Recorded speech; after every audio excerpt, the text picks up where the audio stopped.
Hey, it's Jamie, and before we get into the interview for today, which I hope you're going to love, I want to tell you a little bit about FreshBooks. So they're a brand new sponsor. You know that I would not tell you to go do something unless it was extremely important and potent for your business. But one of the biggest things that I see as an issue in businesses, pretty much no matter how much they make, is profit and loss. What I want you to be doing is a monthly, beginning of the month, profit and loss, so you can really see what the lifeblood is of your business. When you look at the metrics, you want to make sure you know how much income's coming in and how much expenses are going out on a consistent basis. So if 1 month's really high, why?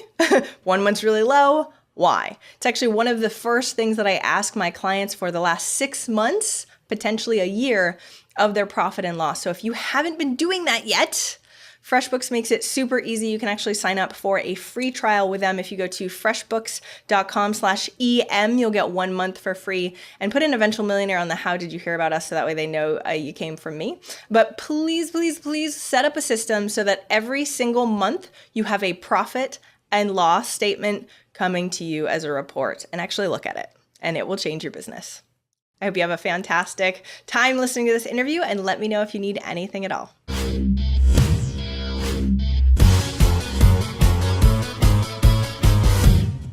Welcome to Eventual Millionaire. I'm Jamie Masters, and today on the show we have Dan Lok. Now, he's a serial entrepreneur, keynote speaker, author, and the amazing thing about him is most keynote speakers don't actually have a ridiculous number of businesses that make millions of dollars a year. So I'm so excited to have you on the show today. Thanks so much for coming on, Dan.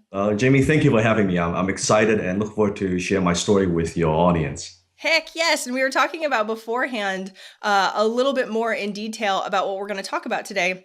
Yes. And you talked about getting to the next level, and you've done this multiple times in business. So if you can sort of give us sort of a general idea on your successes in business and how you've gotten to the next level in a couple of them, that would be awesome.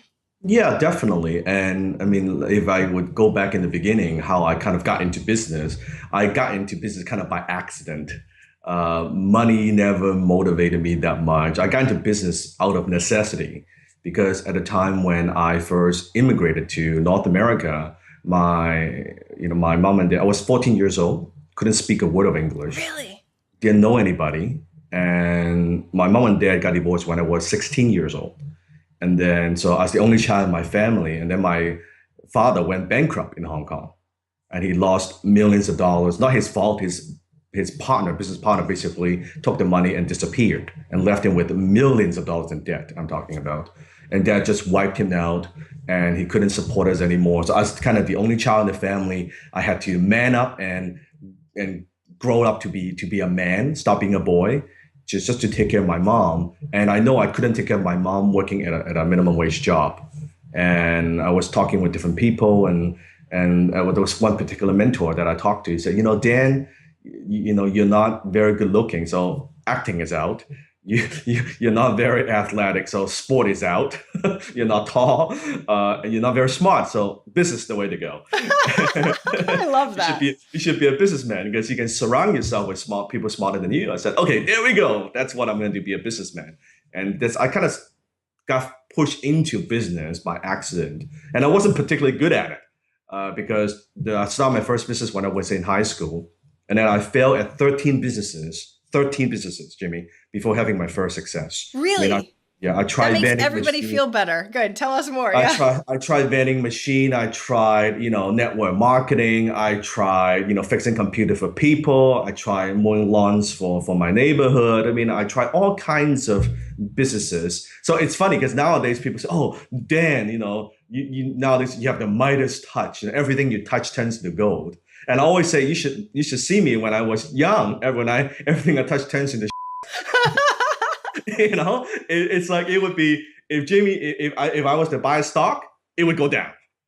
If I just buy a stock and you go and short the stock, really? You will make money. You were cursed. That magic power, everything I touch, it just turns into Well, that's disaster. What's so funny. Even the things that you actually mentioned for businesses, that's what tons of the millionaires that I've interviewed, they started mowing lawns. They started doing vending machines. They started those are the things that are supposed to work. Why didn't they work for you? No, I think when I got into it, I thought I was so focusing in doing the work And he's the lesson when it comes to going to the next level. Michael Gerber talks about this, right? In his book, E-Myth. Most entrepreneurs are technicians suffering with an entrepreneurial seizure. So it means that, oh, you know what? I think I've been doing this for 10 years. I've been doing plumbing for 10 years for my boss. I hate my boss. I'm going to quit my job. That's how most people start their business. That I hate what I do. I want something else, or I think I can do better. I see there's a need in the market. I think I can do better. But that's actually not a very good reason to start a business. You start a business by focusing not internally, or some people start a business because they want more freedom. That I want to spend more time with my family. Nothing wrong with that. We all want certain things in life, but that's not a sufficient enough reason to start a business, and that's why most businesses fail. You start a business because you see there's something in the marketplace, there's a need that you could fulfill, that you could deliver this unique value in the marketplace. And I always say to the entrepreneur, why, whatever idea they have, I want to do this, I want to start that business, I want to start a website, I want to start selling whatever. I always ask them, why you and why now? Oh, great questions. What qualifies you to do this? Oh, because I want to make some bit of money. You're not going to make it. There has to be an enough reason, and there has to be an advantage that, going to the marketplace, I'm going to just say, I'm going to work harder, I'm going to hustle, I'm going to be better. None of those are good reasons. Now, those are important qualities to be successful, but not enough. So give us some examples, because everybody's going, crap, I don't know how to answer this, because those are hard questions. Very hard question. So why you, meaning what qualifies you to be in this space? Oh, I see so and so make a lot of money doing this. That doesn't qualify you to be in this space. Or I think I can do this in my spare time. You see how it's all me focused? That's not good. You got to take that out and say focus in the marketplace. You know what? I have some years of experience in this industry, and I have a lot of connections. There's a particular problem in the marketplace. I think that's not being solved from other people. And I think I can put together a team and I can bring a unique solution to the marketplace that's more affordable, that people will love. I could do that. And when you can do that, now that's a good reason to start a business. That's a good starting point. Just like nowadays, it's funny. The biggest content publisher on the planet, Facebook, doesn't create content, right? You have Uber, the largest taxi company in the world, doesn't own any taxi, right? Expedia, biggest travel company in the world, doesn't own, it's not quote unquote travel agency. All these things because they see, hey, you know what? There's a gap in the marketplace.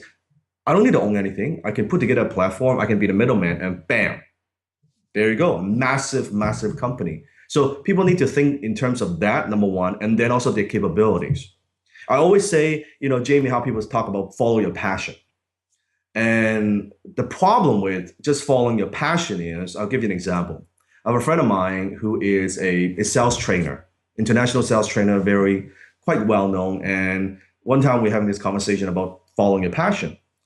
And Dan, we talk about passion. You know what I love to do? I would just love to just stay home with my kids in my pajama, watching a basketball game and eating like pizza. That's what I would love to do. But the problem is I can't figure out a way to get people to pay me to watch me do that. So until then, I have to go on the road and travel and speak and train other organizations. And that's exactly what it is. Passion without skills, it's just insanity. I agree 1,000%. 1,000%. Yeah. You can't just say I'm motivated, I'm passionate. And you see a lot of people with big goals and they're passionate about what they do. I said, but take that outside of your own world. Well, who else wants this? I love this. This is going to be great. Yeah, but who else said they want it?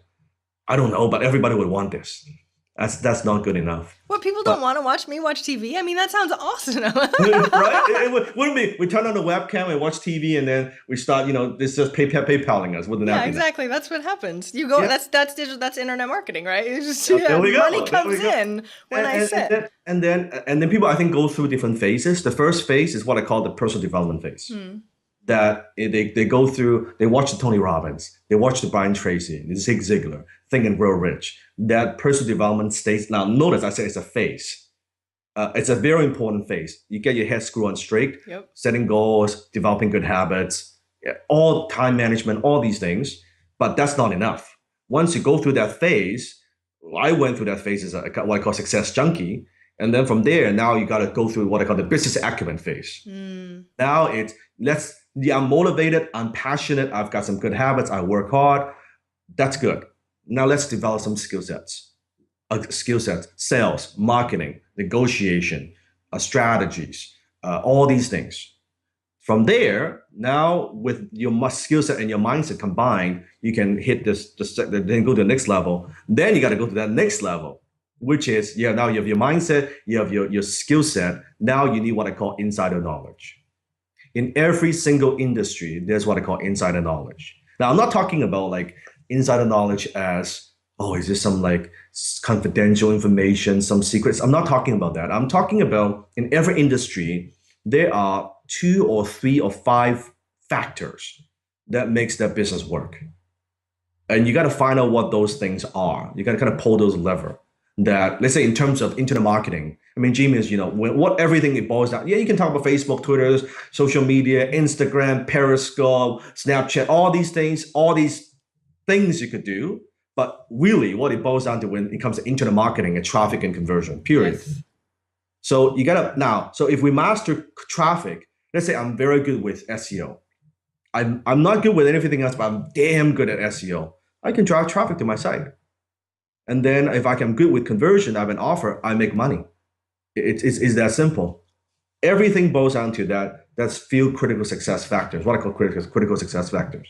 So when you know what those things are and you master those few 2 or 3 things, usually no more than 3, believe it or not, it'll work. And that's why people say, well, Dan, how could you be involved with so many businesses?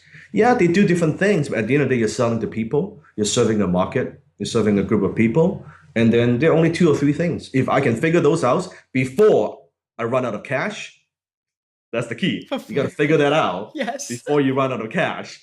And you should figure that out ideally before you make all the mistakes. Then you've got a shot of making it, right? Okay, I love this. Okay, so let's put it more into a little bit brass tacks. So let's say somebody is a technician, right? Yeah. Solopreneur, and maybe them an assistant or a handful, not very many people.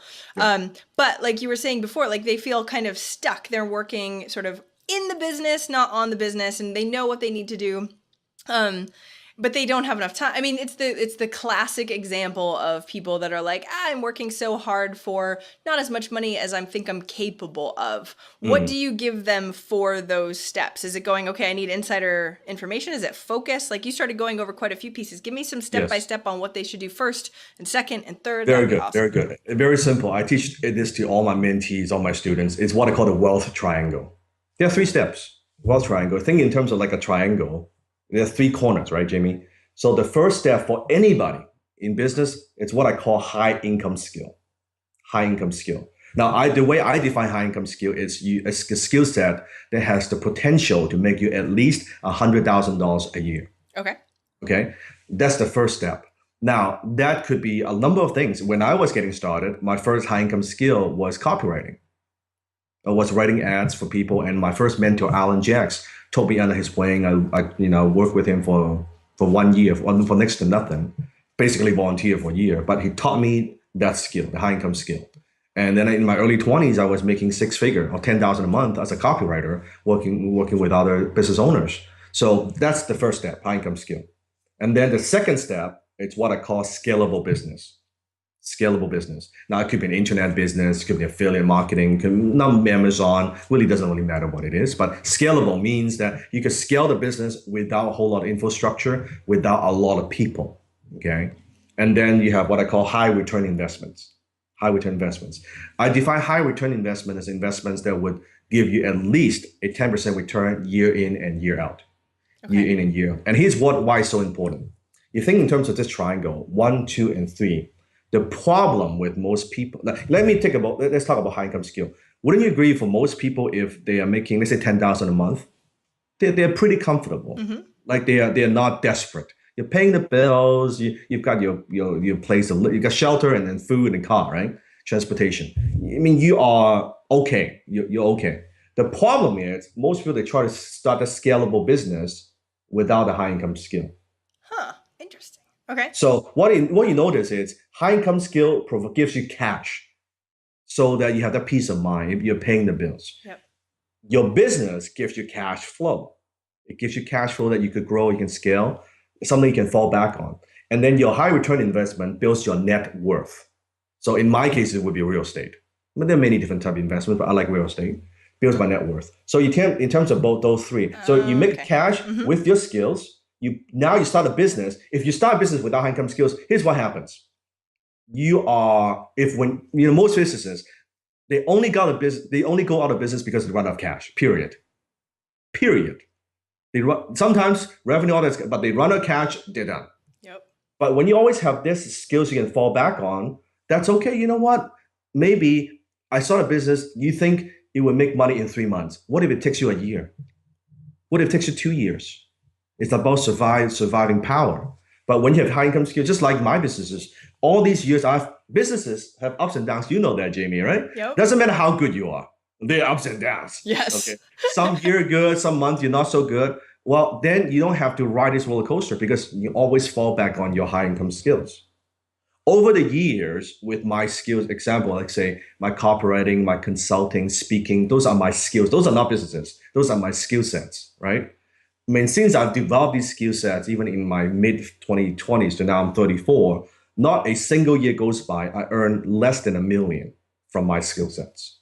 Of My just from the business- skill sets. I love how Just you from skills. categorize them as not businesses. They're not businesses. I Yeah. know Okay. speaking is not a business. Yeah. Consulting is not a business. I make a lot of money, but this ups and downs. It's okay. So my businesses, now here's the thing. Now as I make money cash from my businesses, from my skill sets, I can now invest into my businesses and make them grow. See, sometimes people come to me and say, hey, Dad, I've got this product, it's selling online and it's doing well. Like you can see the conversion, everything is doing well. Okay, let's scale it. I got no money. I can't buy more traffic. I'm so tight. That's the issue.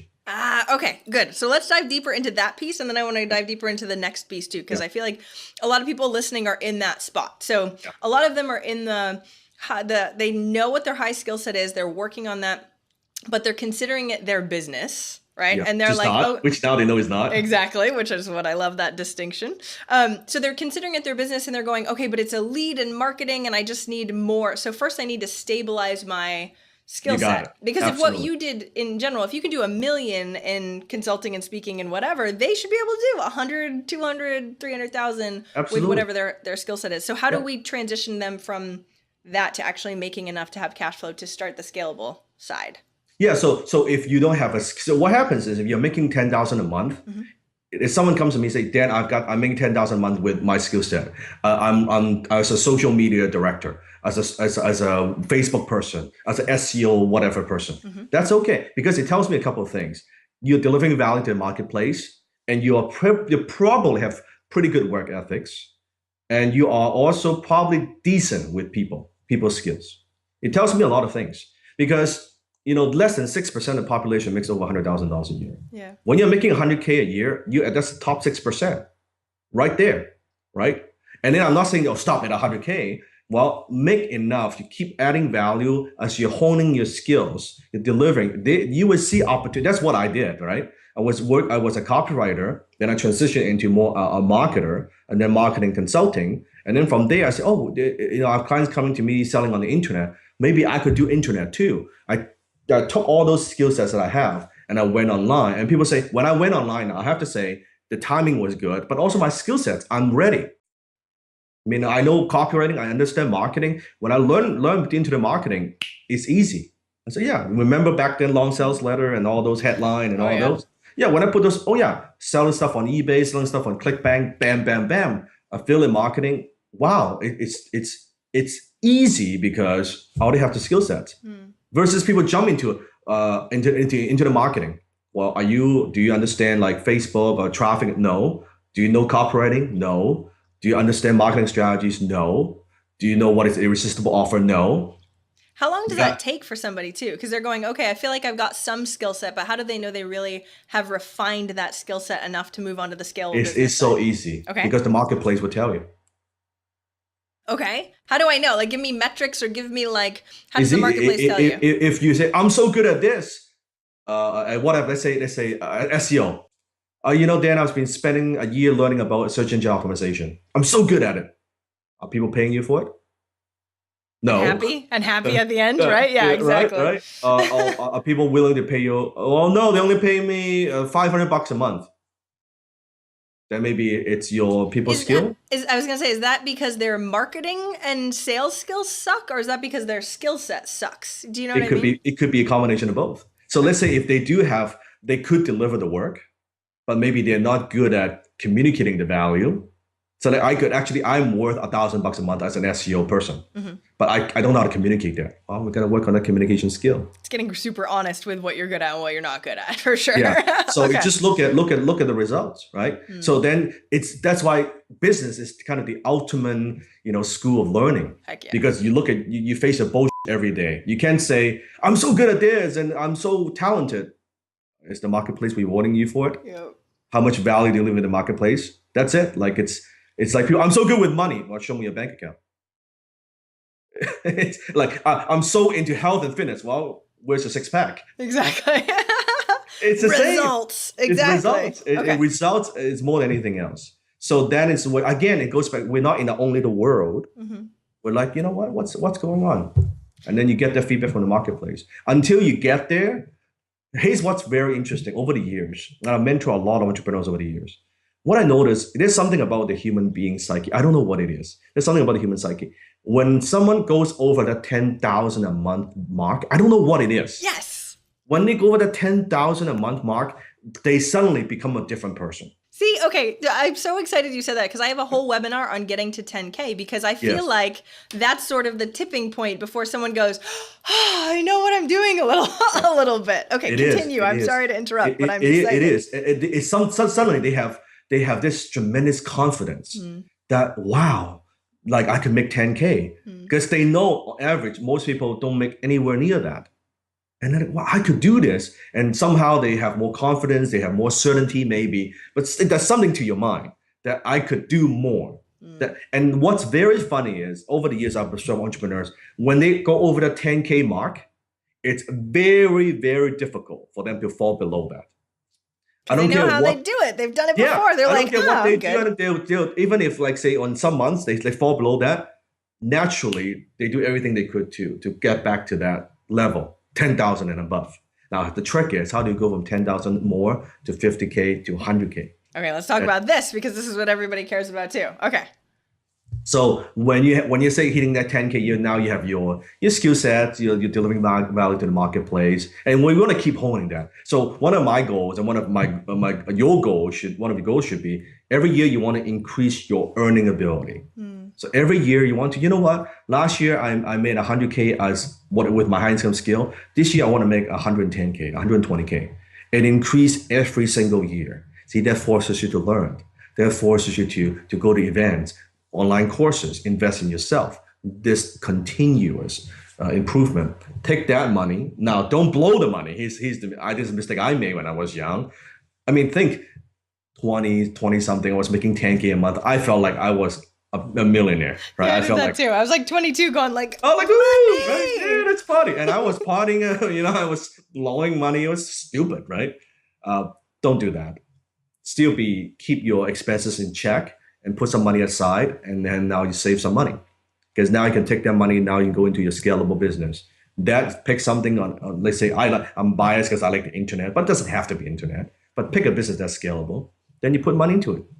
So you recommend picking a different, but like, first of all, I want to go like, how much money do they need? I know it depends on the business, but how much money do they need? And are they picking a different skill set that is not a different scalable business that is different than their high level skill set? Ideally, you want to pick something that's very close to your core competency, or just at least at most one step away from it.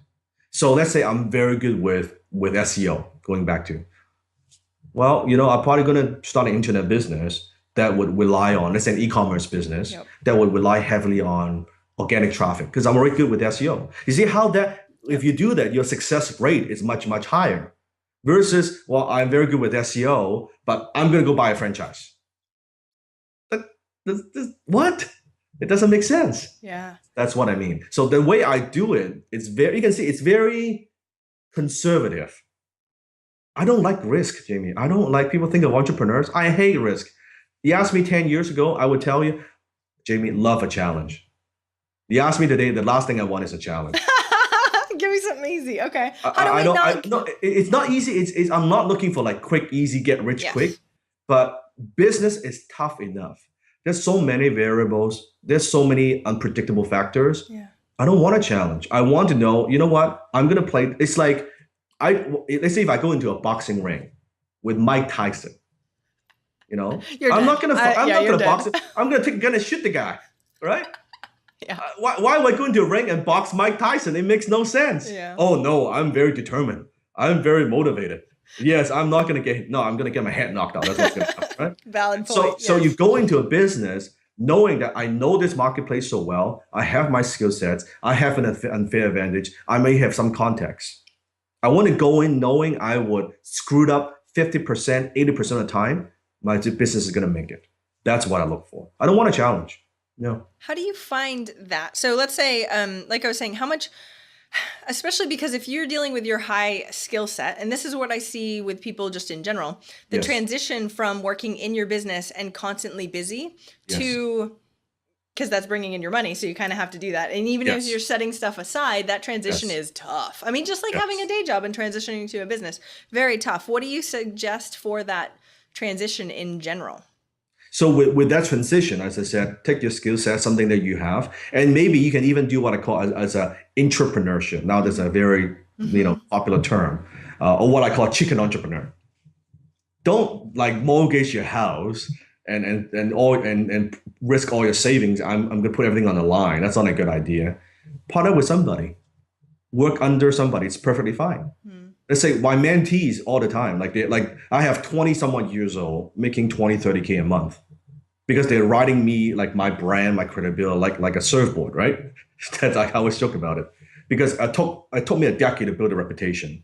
So I have clients coming in and say they want digital marketing services. I said, great. So my mentee is my business partner, young guy, hungry, eager, smart. I said, let's start a company together. And then I said, with all these clients already coming in, they need my help. Well, I say, you know what? Let's build a company you can serve these clients. You see how that works? Yeah, they that's have the skill sets, Yep. but it would take them years to build up the credibility, to build up everything. There. Well, let's do this. How do you trust someone? So that sort of moves into partnerships. Yes. Because that's the other thing. A lot of entrepreneurs are like, I'm doing it myself. Or they go in like, yay, partnerships are going to be great. And then they get screwed over in the end. So what do you look for great partnerships? And how do we know that we should commit to that? Funny things you never know. My first business partner, that's how I kind of got screwed. It was That's a what neighbor. I mean, right? You're like, okay. Yeah, I mean, basically, I kind of repeat the same mistake my father made. He's a webmaster. He convinced me to build a website, and then I spent a whole bunch of money. He basically took my money. We're talking tens of thousands of dollars as a young guy, and disappeared. All my mom's savings, I maxed out my credit card, and he was gone. So that's my first business partner. And then after a few years later, I had another partner from hell. Same thing Why happened. would you ever say yes to another partnership? From your dad to all the things that you did, why would you ever say yes to partnership? Because it's like I always tell people, that's a good question. I said, have you ever had a bad meal? I said, yeah. Do you still eat? Yeah. That's why. Before I would have, now right now, like I'm involved with 21 companies, 10 I own 100%, 11 is all partnerships. Okay. Nowadays, I do everything partnerships. I do not do anything solo. I have a friend that does the exact same thing. I'm like, man, and this is probably me and my control issues. I'm like, I like having a say. I don't like having to deal with other people with their opinions. Jeez. Yeah. But how could you mitigate that in general? Especially, how do you run 11 partnerships with 11 different people? Because it's funny. It's now going to a little bit of the mindset. Because if at the end of the day, let's say in business, of course you have the agreement to protect yourself, shotgun clause and then legal stuff. But to me, that's even secondary. Mm-hmm. Because some of my most successful partnerships is done on a handshake. Some of my most profitable deals that I've done, it's on a handshake. So it's with these people, let's say, put it this way. Let's say if a partnership, we started out, it's okay. I know how to read people quite well nowadays, but let's say I read the wrong person. I thought he's loyal and he's trustworthy, and finally he did some shady stuff and stole money from me. Then he stole money from me. It's a part of entrepreneurship. Like that doesn't stop me. And quite frankly, in a big scheme of things, what's the big deal? It's Like a when great you have one, attitude. well, Yeah. no, when you have one business, Yeah. this is everything I've got. Well, when it's like when you have all these businesses, as far as I'm concerned, it happens, right? It happens. See, It's like you have a dozen eggs, one goes bad. Well, it's got another 11 eggs. yeah, that makes, well, you're in a position so it doesn't matter. And it sounds like it's a skill set that you've learned. So the first few sucked really bad Yeah. when you got, just with, same with hiring people, I'm sure like you get better and better and better with your skill set, but you have to go out and try it. And It's that's the just thing. harder for people that only have one thing and they're like, I can't necessarily do a But partnership it's because a if it lot goes of that. bad. It's I know because it's all easy for you to say, Dan, Yeah, right? exactly. You That's can do exactly it. what everybody's thinking. But it's like where I started. If people just knew where I was started, that it's like now. I just a couple months ago I was speaking at TEDx, Nice. and it was in 2,000 people. It's, oh, Dan, like you spoke at TEDx, awesome, right? Well, when I was in high school, right, I was an introvert. I couldn't speak a word of English. I had no friends. I got bullied every single week. I couldn't speak a word of English. And now I'm doing an interview with you. Just think about it. The price I had to pay. You gave me chills. I know. And that's the funny thing is I think people don't understand how much progress can be made in how much time. Like Tony Robbins sort of talks about, we're always sort of looking at a year and not looking at 10 years. The difference Yes. of 10 years of a bad partnership isn't a big deal. The difference of a bad partnership and 1 year could be horrible. Yeah. And that's why in my office, I don't know if you can see, but there's a globe there. A globe. Really? Yeah, there's a globe there. I don't know if you I can see have a it. globe behind me actually too. It's kind of funny. Yeah, I see. I'll turn the camera. Hopefully, I don't screw it up. But can you see? Can you see? Is it a globe? Yes. Okay, so I have a globe there. I'm a cat. So let me just go back here. So I know don't I've got screw it mine. up. I've got mine too, though. I'm Yeah, obsessed with so globes, so so it's funny. the globe. I have a lot of these things in my office, but I call these are all my wealth triggers, by the way. All my wealth. So this is my mom and dad, right? Aw. That's the art of war. So it's a trigger for me strategy, right? Napoleon here. That's the for courage and leadership. So let's go back. You think in terms of the universe. What's the big deal? I always say, what's the decision? What's the big, like what we do is important, but at the same time, it's not that big of a deal. So you make a million, you make a billion. Who cares? Like if you look at the universe, in the big scheme of things, like we're like a dust. I have Seriously, that exact same thing in my book, so that's why I'm getting so excited yeah, because we are so small when you think about it. yeah. So We're so thankfully, small. our issues are also very very Yeah, like what's small. the big deal? Oh, I have a bad partnership. I lost the money. I have this mistake. I made this error. Yeah, So it doesn't matter. yeah. Nobody cares. Nobody like if you were to combine. I always, I was funny. I was speaking in Toronto one time. I asked the audience, right? About 1,000 people. I said, how many of you have lost more than $100,000 in business, right? Put up your hand. I said, how many of you lost? Keep your hand up. How many lost 200,000, 500,000, a million, 2 million? I just look around. And said, you see, my hand is still freaking up. The funny thing is, the audience has lost more than 2 million. Those few people, they're the most successful in the audience. Okay, but you hate risk, so it's an interesting thing because most people assume that losing 2 million is because you were too risky with I it or was, I something like was. that. That's why I learned, Do you think right? you have to go through that in order to learn, or do you think Chances are yes. really? Unfortunately, human being is, it's very. Just the other day, just yesterday, I got an email from a friend, and I told her about certain businesses. I said, "Don't do this, don't do that." I said, "No, I'm gonna do it. I'm gonna." Well, lost some money. I said, "Oh, no, that's life." I said, "When the student's ready, the teacher will appear, and you learn your lesson. That's okay. Dust yourself up and just move on, right?" Okay, but how do you deal with this? So this is the thing that you understand, and I want you to explain this as best we can on how to not fix, but like mitigate this Yeah, because yeah. entrepreneurship is full of ups and downs, and Yes. it's our own brain of feeling like crap. Like let's say you lose a bunch of money, Yeah. you feel like a failure. That makes you not move forward. That makes you not make good business decisions. You're like and don't want to get up out of bed in the morning. So how do we deal with that? I think that's the first step. Let's say when you lose a whole bunch of money, don't make it personal. Don't make I'm a failure or this and that. Like nowadays, now okay, I'm going to share a little bit something personal with you. The first 10 years of a business as a business person, as an entrepreneur, my first 10 years was I was driven by ego. Mm, I was driven by I want to prove because I was nobody in high school. So I wanted to prove that I am somebody, that me I am too. worthy, I Hmm. am better, I'm whatever, right? So very ego driven, type A personality, set goals, achieve whatever it takes, hustle, work many hours every single day for years. That was my first 10 years of business. The last 4 years of my business wasn't like that anymore. I changed completely. If you even read my book from before to now, I'm a different person. From that to how I operate now, let me give you an example. It's in the first few years of my life, I actually, Jamie, believe it, I do not have goals. I do not set goals. My whiteboard is white. So first you learn business. It's like you got to empty your cup before it's fulfilled. Hmm. I know it's getting philosophical because I love this. philosophical, I have a but philosophy minor. I yeah, but love this. stay with me.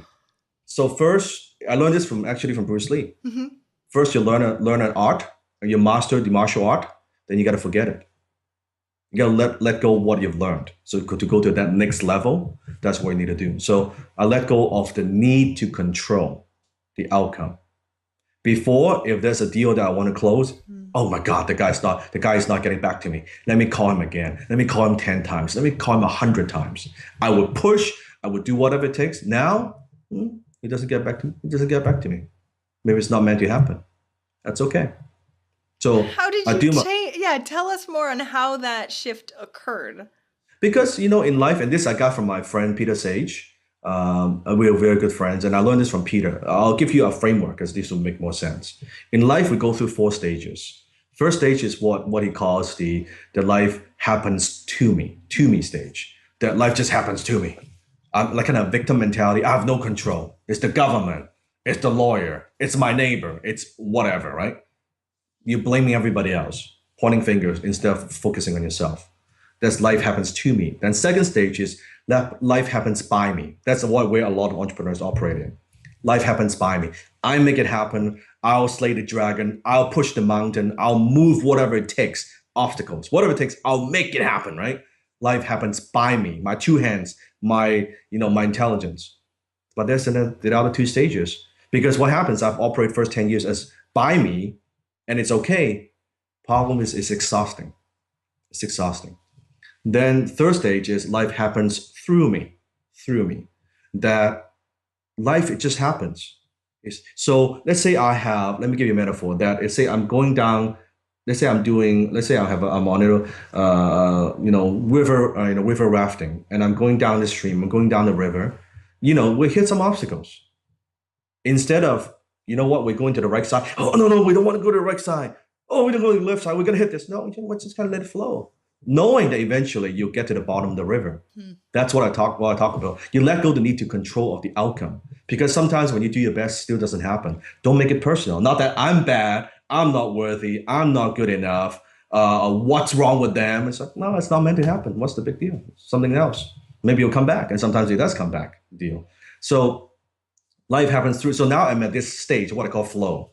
That I know it kind of get this little Love zen this. here. I love this.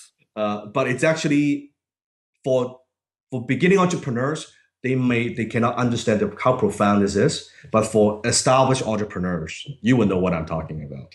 That how do I keep myself and sustain in this state, right? In the flow. That life just happens through me. The funny thing is when I'm not attached, when I'm not like, like go, I'm like, okay, well, that's just what it is. So today I'm calmer, I'm happier, I'm more fulfilled. It's great. But guess what? My business is doing better. It's bigger. It's growing faster than ever. Just like the partnership ideal, it works. It doesn't work. It doesn't work. It's like the holy grail of entrepreneurship. But what's stage 4s then? If that's 3, that sounds amazing. What's 4 The then? stage 4, it's more enlightened. It's more life as me. As me. So that you see everything is energy, everything as one. And that's more like the Jesus, the Buddhas. That's the kind of enlightenment state that everything just as one. Everything in the universe, everything in the world is connected. Some people sometimes when they meditate, they get to that stage for a short period of time. Sometimes it happens. Sometimes when I meditate, you can get a feel for that you feel you're connected. But yeah, we go through these stages for sure. Does Peter have And a book on that? Because that sounds awesome. we have an interview on that. But it's exactly like that. You're no longer focusing on survival. You're not even focusing on success. That because success is me, me, me, me, me. It's about me, what I've accomplished. Look at my house, look at my car, look at my vacations I travel. Now you're focusing on significance. Now you're focusing on legacy. You're focusing on what's my legacy. How It's do you like do that? How it's do you make that transition? Is it like I go on a mountaintop and have an epiphany, but is it a long-term thing? How do you actually go from one stage to the other specifically? you get that through motions. Hmm. You get that through doing. It's like I'm a martial artist, so I use a lot of Oh, martial you are arts. too? Oh, good. Martial artist. So What do I'm a you big, do? I'm a huge fan. I'm in Wing Chun. I've always a student of Bruce Lee's original student, Ted Yeah. Wong. So I'm a huge fan of Bruce Lee. Yeah. And Bruce Lee talks about it. Martial art at the end of the day, it's not about kicking and punching. It's about expressing yourself honestly. And you don't get that by just meditating. This is not like the secret law of attraction crap, right? This is truly doing through motion. You learn about yourself. And some people do it through sports, do it through whatever, but do it through businesses. That's fine. As that, you face your own bullshit. You face your own limiting belief. As you overcome more and more and more of those, like, wow, you're like, this is interesting. I'll give you one quote. You love this, okay? And again, it's from Bruce Lee. He said, before I learned the art, a punch is just a punch, a kick is just a kick. After I learned the art, a punch is no longer a punch. A kick is no longer a kick. Now I truly understand the art. A punch is just a punch. A kick is just a kick. So ponder on that. It's like so I took philosophy and we went through Buddhism, we went through everything. I love being able to bring this into business because I really feel like we don't look at business as an art, and it It and it is. is. A business thing is an extension of ourselves. A business is nothing more a reflection of its owner, of our thoughts, of ideas, of skill sets. What's like, look at what Steve Jobs has created, Apple. And it's truly an extension of him, his vision. Of course, the team and everything else, but really it's the entrepreneur's vision. So if you show me a business, it tells me a lot about the person. It's quite simple. If that business is operating questionably or selling questionable product, it tells me the character of the owner. It's quite simple. And it is like that. It is an art form. I believe an entrepreneur is an artist in commerce. An entrepreneur is an artist in commerce. Okay, I had no idea that this interview was going to take this turn, but I'm so happy it did. I know we have to start wrapping up, though, Yes. unfortunately. But this has been amazing, Dan. What's one action after everything that we went through? What's one action that listeners can take this week to help move them forward towards their goal of 1 million? I would say I say this to everybody, but I say is you got to find a mentor in your life Mm. because I'm where I am today because of mentors. Yeah, I've read thousands of books, I've gone to hundreds of workshops, but finding someone who's been there and done that to show you the ropes. I mean, over the years, I've had two critical mentors in my life. First one is Alan Jacks. Second one is the $50 billion man, Dan Pena. He's quite well known on YouTube and things like that. So, I mean, he's been my mentor for 8, 9 years now. So that he helps me a lot.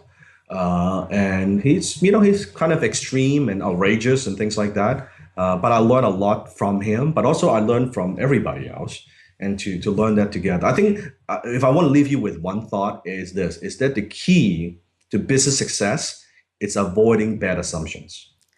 The key to business success is avoiding bad assumptions. So it's to avoid the assumptions, assuming, oh yeah, people love my product, people would buy it, people would tell their friends about it. Well, those are assumptions. When we learn how to reflect, and that's the problem, most entrepreneurs don't think very deeply about the problems. When you know how to think through your problems and challenge your own assumptions, right? You have what it takes because it's about thinking, it's about reflecting. All knowledge, all knowledge ultimately leads to self knowledge. This is so perfect. I know I never ask follow-up questions on this, but this makes perfect sense on the mentorship because, of course, our bad assumptions if we can ask somebody else for their opinion, because sometimes we can't see it. How did you get your mentors, though? Because this is what I'm sure everybody's going to go. My action this week is find a mentor, but how the heck do I do it? Do you have one quick tip on how you got yours? The funny thing is, just ask. I know. Oh my gosh, I have a whole thing on this. I agree. Just like this. Oh, is it? Do I LinkedIn them? Do I email? Do I call? Any one of those will work. Oh my gosh, that's amazing. It's just like Yes. I have this podcast I have called Shoulders of Titans. And I'm sure people ask you, how do you get these guests?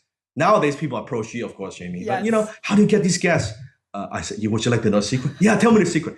It's called email. I know. I asked. Who knew? Yeah, I asked. Shh, don't tell anyone. It's a secret. Yeah, and some say yes and some say no. Like, people make it so complex. Surely it's not that complex. This is not motivational rah-rah. It's just people, at the end of the day, it boils down to really, they don't want it that bad. They say, I want to be successful. No, you don't want it that bad. You spend 4 hours watching TV a day. You don't want it that bad. What are you willing to do? It's just like, what are you willing to sacrifice? Here's the price you got to pay. Are you willing to pay that price?